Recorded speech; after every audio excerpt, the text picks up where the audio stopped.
خاموش بیٹھو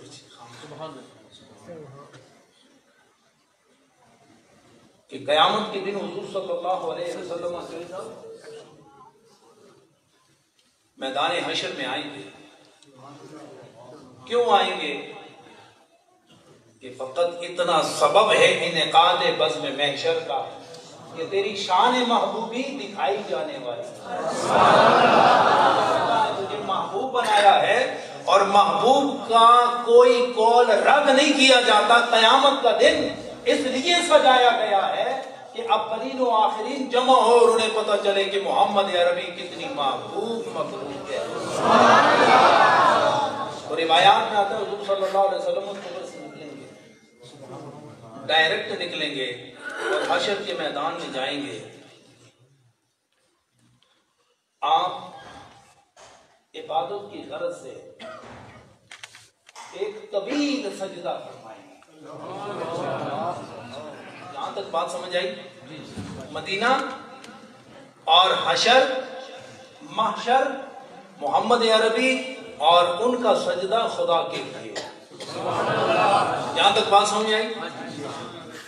تو کوئی تاریخ کی کتاب، کوئی حدیث، کوئی اسرائیلیات میں سے کوئی روایت یہ ثابت نہیں کر سکتی کہ حضور صلی اللہ علیہ وسلم میدان محشر میں وضو فرمائیں گے.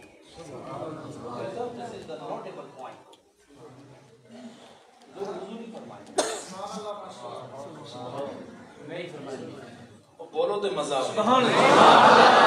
ان دن ناراضگی ختم ہوگی، ان دن محبت یہ کرنا شروع ہوگی. حشر میں آئیں گے اور حضور صلی اللہ علیہ وسلم مدینے سے اپنی قبر سے جائیں گے. کوئی ثابت نہیں کر سکتا کہ اس سفر میں حضور صلی اللہ علیہ وسلم سجدے سے پہلے وضو فرمائیں گے اور آپ سجدہ فرمائیں. تو کیا کوئی سجدہ وضو و طہارت کے بغیر کر سکتے؟ عبادت کا سجدہ ہو تو کیا کوئی عبادت کا سجدہ وضو کے بغیر، طہارت کے بغیر کر سکتا ہے؟ اور وہ بھی حشر کا دن ہو. تو حضور صلی اللہ علیہ وسلم نے کوئی وضو نہیں فرمایا، ڈائریکٹ آئے، آپ نے سجدہ کیا. تو یہاں سے کیا عقیدہ نکلتا ہے کہ آپ کا وضو ہے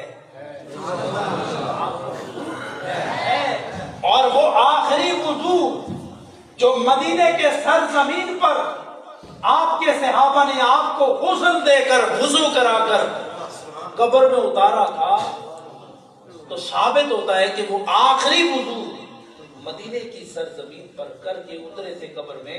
اب جب دوبارہ اٹھ رہے ہیں تو وہ اسی وضو کے ساتھ ہوں.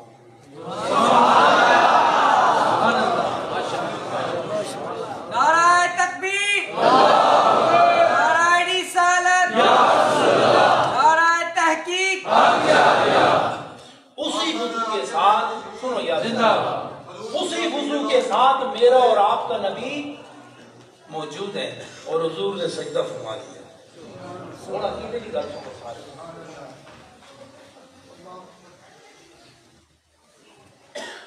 اگر ویسے بندہ سو جائے تھوڑی دیر تو شریعت کہتی ہے کہ تیرے سونے کی وجہ سے استرخائے مفاصل عمل میں آیا. یہ استرخائے مفاصل علماء جانتے ہیں کس کو کہتے ہیں. استرخائے مفاصل کہ تو سو گیا، اب سونے کی وجہ سے تیرا اپنے وجود پر کنٹرول ختم ہو گیا، لہذا مطلق سونے کی وجہ سے تیرا وضو ختم ہو گیا. ایسا ہے کہ نہیں ہے؟ لیکن حضور صلی اللہ علیہ وسلم